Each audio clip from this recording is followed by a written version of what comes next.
गुस्से में टूट सकते हैं रिश्ते। बुद्ध ने क्रोधी शिष्य को समझाया कि क्रोध से एकाग्रता भंग होती है और क्रोधी व्यक्ति मानसिक हिंसा करता है। गुस्सा हमारे व्यक्तिगत, आर्थिक, पारिवारिक और सामाजिक जीवन को बर्बाद कर देता है। गुस्से में सही गलत का ध्यान नहीं रहता है और व्यक्ति ऐसे शब्द कहता है कि जिनकी वजह से रिश्ते टूटने की कगार तक पहुंच सकते हैं। गुस्सा कैसे नुकसान पहुंचाता है, ये बात बुद्ध ने अपने एक शिष्य को समझाई थी। एक दिन गौतम बुद्ध अपने शिष्यों के साथ बैठे हुए थे। बुद्ध बहुत शांत दिख रहे थे। सभी शिष्यों ने बुद्ध को इस प्रकार देखकर सोचा कि शायद तथागत की तबीयत सही नहीं है। शिष्यों ने बुद्ध से पूछा कि आज आप इतने शांत बैठे हैं, आपका स्वास्थ्य तो ठीक है ना, या हमसे कोई गलती हो गई है?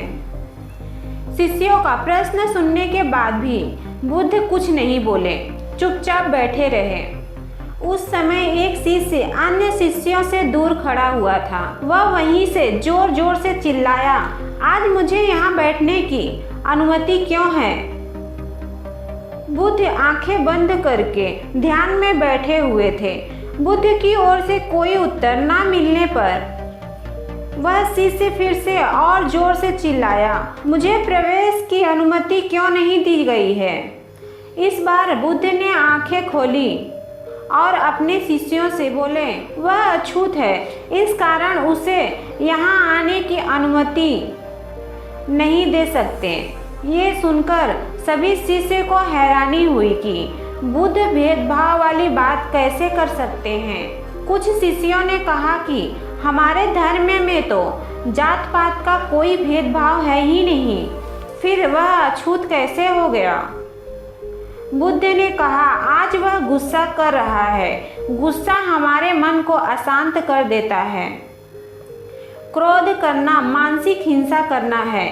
हम किसी भी तरह की हिंसा नहीं करते हैं, इसलिए उसे आज कुछ देर ऐसे ही खड़े रहना चाहिए।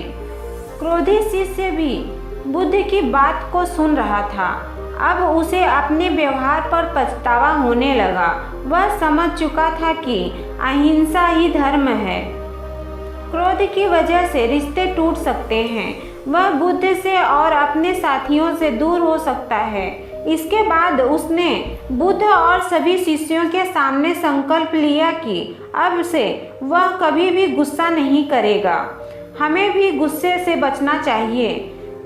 गुस्सा काबू करने के लिए मौन धारण करें, ध्यान करने से मन शांत रहता है और विपरीत समय में एकाग्रता बनी रहती है और हम गुस्से से बचे रहते हैं। इस कहानी से आपको क्या सीख मिली, हमें कमेंट बॉक्स में ज़रूर बताएं।